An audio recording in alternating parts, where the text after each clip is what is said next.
met with Attorney General's office as well, and understanding the position on continuing as the sanctuary state, and just really what the Attorney General is doing to enforce those laws. Because right now, I think there's a big confusion between ICE and local police departments and or sheriff's offices. And our sheriff's office, for example, is kind of taking the brunt of that, which I don't think is right. So,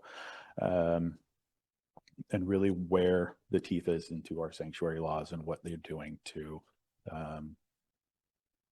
support those. The three of us took our tour of Empower yesterday, which was, I think, really incredible. I left hungry and needing a sweet treat, but it smelled so good in there. They make energy bars, if you don't know what that is. City County dinner last night was great, and I've been communicating with my liaison mayors and sitting down and talking about having town halls together throughout the rest of the year and into the first part of next. So looking forward to those. Just, can you give us a little more information on your meeting with the Attorney General and the sanctuary laws? Where a little bit more? It was the office, his office, and what do you want to know? Did they call you in, or did you call them, or is there something we should be concerned about? Not yet. No, I called them just to try to have that focus on what is the clarity for what is working, you know, the offices or the departments working together, or just really what it is, what the Attorney General's role in this is, because I think we're seeing you know, a lot of activity here, and a lot of our community members are afraid. And I think that this doesn't lie on our sheriff's department. I think it really lies at the state and to what it is they're doing. If we're going to have the laws, then how are they being enforced? Shocker there.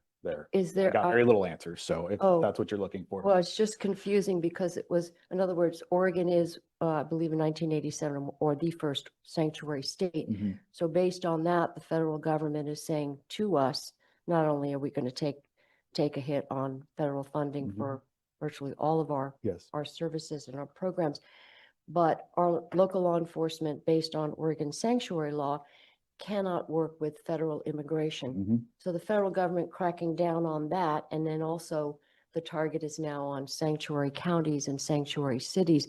So did the Attorney General signal anything that there would be any willingness, apparently not, from what the governor is saying, movement away from that hard line so that we don't wind up with that going on? Yes, and that was my frustration, was if we're going to be losing, we are currently losing funding for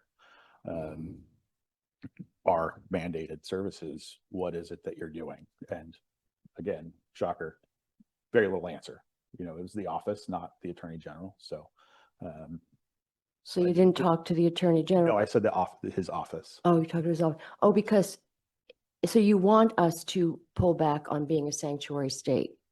No, I want it to be enforced. So in other words, if we have laws, then are we enforcing? What are you doing to enforce them?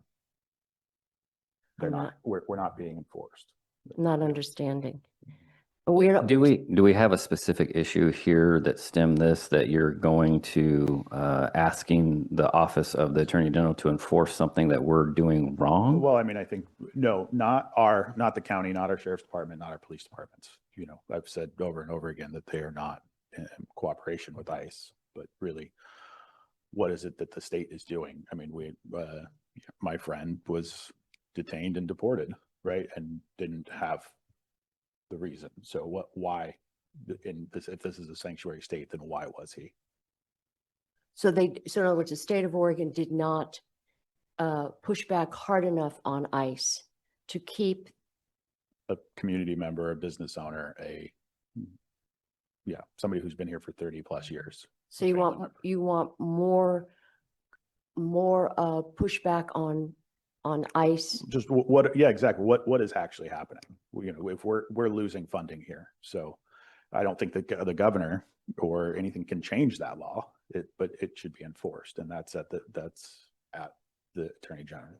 I'm really confused. I am too, and I I'm guess very I want to make confused. sure that we're delineating if you're going on behalf of the county, but really it's a state issue that you have I'm concerns going on with. behalf of me. Okay, not- I just want to be clear about that because that's where the confusion for me is at least coming in because I haven't heard of any of this stuff, and it would concern me if you are going there representing Yamhill County because No. that's definitely not the will of the board. No, believe me, everywhere I go, this is me. Okay. And Bubba King.